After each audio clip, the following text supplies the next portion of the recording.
મારે કાંઈ કરવાની જરૂર નથી. બપોરે હુઈ જાવ, મને એસી માં કોઈ 6 વાગ્યા સુધી ઉઠાડે એમ નથી સાહેબ. 25 વીઘા જમીન છે. અને બીજું કોઈ કહેતો કહેજો, મારી જરૂરિયાત પ્રમાણે 10 વીઘા જમીન 2 વર્ષ પહેલા મેં વેચી છે. મારા બાપાની હતી ને વેચી છે સાહેબ. આ હું બહુ સ્પષ્ટ વક્તા છું એટલે કહું છું સાહેબ. આજે વેચી છે એટલે મારો મતલબ એવો નથી હું કે જુગાર રમી ગયો છું.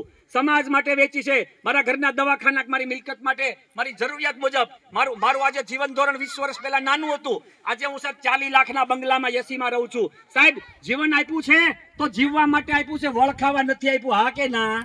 વાહ, સરસ. વળખાવા નથી આપ્યું સાહેબ. પૈસા માણસો પાસે ખૂબ છે, પોતે પોતાના માટે 2 લાખની 4 વ્હીલ બદલીને સગવડ થઈ એટલે 10 લાખની કરી. 10 લાખની 4 વ્હીલ હતી, જૂની થઈ એટલે વેચીને સગવડ થઈ એટલે 50 લાખની કરી. સાહેબ સમાજને શું ફાયદો એ મને કયો તો? સમાજને શું ફાયદો સાહેબ?